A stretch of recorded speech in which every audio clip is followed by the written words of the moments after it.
everyone, it's Lottie. This is the second part of the wavy hair tutorial. We're going to focus on colouring it today. So what I've done here is I've just started out by adding a basic colour underneath, and this is underneath my line art. It's just a mid-tone range colour, so it's not too light and it's not too dark, it's just a good base for us to work from. As always, I'd just ask if you could like and subscribe to my channel as well. This will keep you all up to date with all my tutorials and all my time lapses of my work.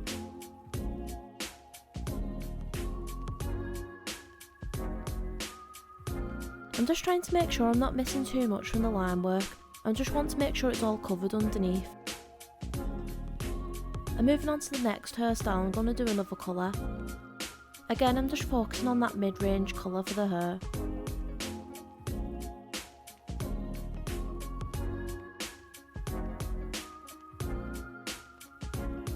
If your hair's lighter, you'll want a lighter tone to start with.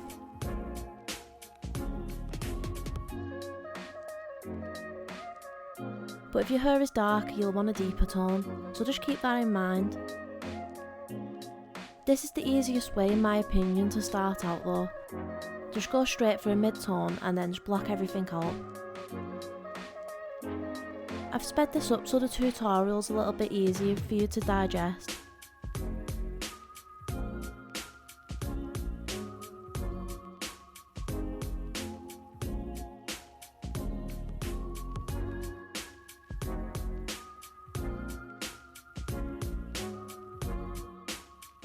I want to keep this tutorial simple, so this is just the simplest way of colouring the hair in my opinion.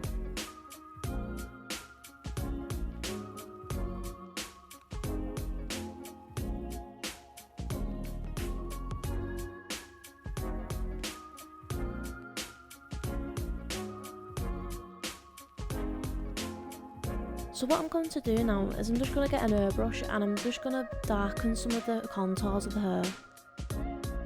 So wavy hair is going to have a lot of contours in it, so you just need to keep that in mind.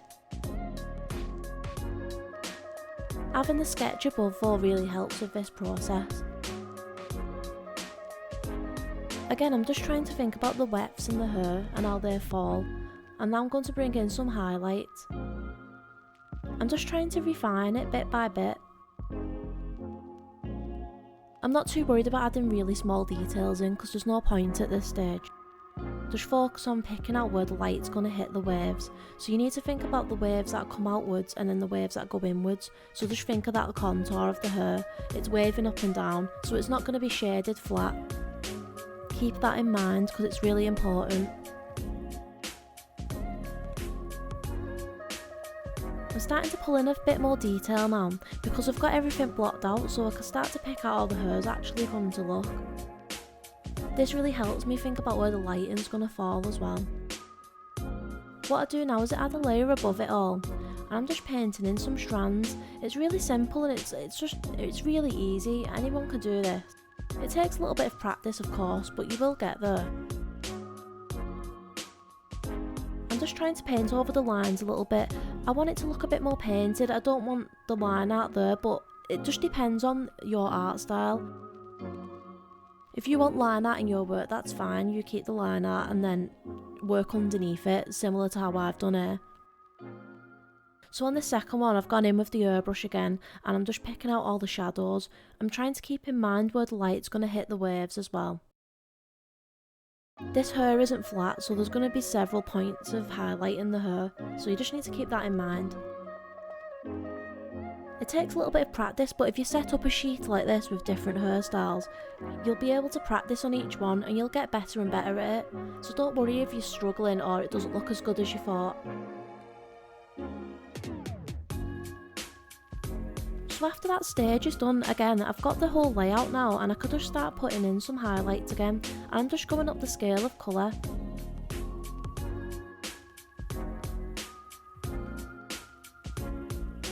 I'm trying to focus on this fringe at the moment. It's quite straight, so there's only one point of highlight at the moment. I want to make it look like some of the strands are actually falling astray from the rest of the hair as well, so that's why I paint on top of my layers as well. It just adds a little bit of life into your work, it's really cool.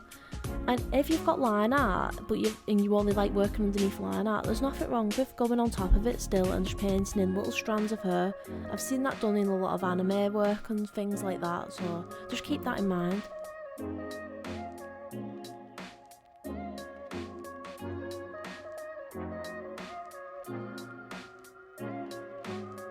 And trying to add in like extra little hairs coming out, I just think it looks really cool. It adds so much life into your work.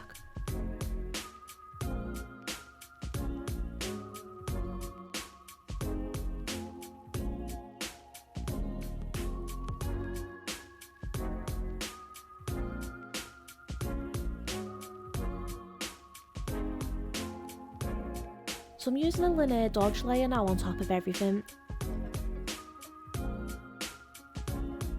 I'm going in with a green colour and I'm just adding in some highlights. I want this hair to look glossy, and that layer is just done this for me. It's so quick. It's dead easy as well.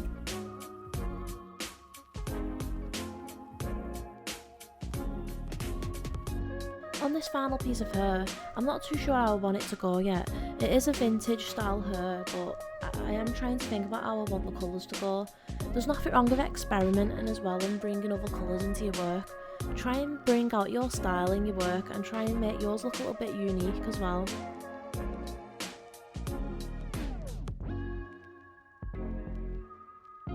You can go really deep with shadows as well. There's no right or wrong with this. As long as you're following the contours of your hair, it should come together really well. And with the highlights, you can go more saturated with them too, so that's quite cool, and that's something to keep in mind as well.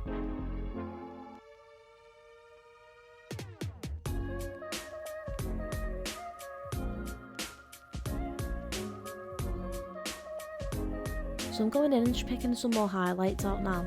I've got my flow quite low, it's at 7% at the moment, but I've got my opacity on and I've got the width of the line on as well in Photoshop. This adds a bit of variation into the line work too. You can go as crazy as you want with highlights, that's just up to you and what you prefer in your work.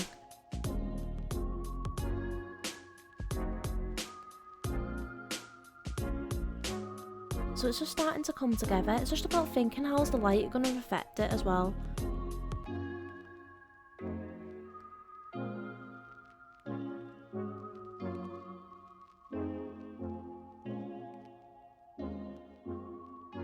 So I've done another layer, and what I'm doing is I'm just bringing in some more lines like I've done with the other hairstyles.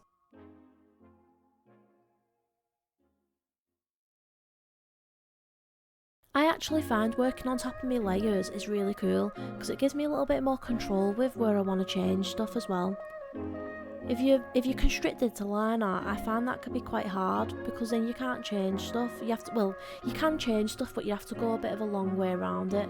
So I like doing it this way instead.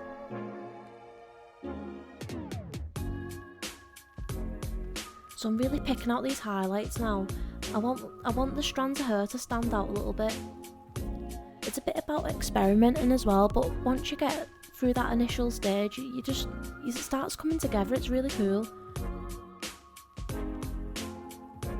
So I want to change the colour of her hair. I just want to play around and see what I can do with it.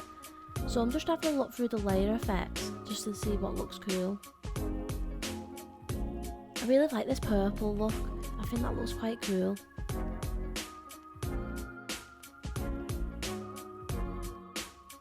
I'm starting to think maybe I want to show you guys how to do a lighter hair colour as well.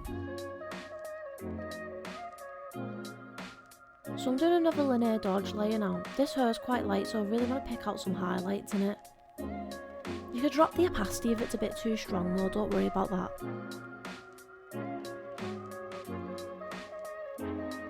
I'm actually erasing some of this as well. I want to create some sharp edges in the work. I think it really adds effect, it's cool. You can see my creative process here. I'm trying to think about what colour I like. So it's one of them things, I think everybody goes through something like that when they're not sure on a colour and they want to change it.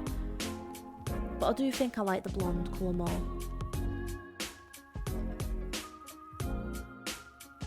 See, what you can do now is you can really get into it and start really pushing some of these details. So zooming in is really good for this. and you're going to start really swiping your pen really quick across your Wacom or any other pressure sensitivity tablet that you've got. It's about being quick and just being fluid with your brush strokes. Don't worry if anything goes wrong, like I said, you can just fix it. Don't get wound up over it. Well, that wraps up this tutorial for you guys. It's quite a basic tutorial, but it's good for beginners who want to learn how to paint wavy hair. So I really hope you enjoyed it, and please like and subscribe to my channel. I really enjoy creating this content for everyone. Thank you very much, guys.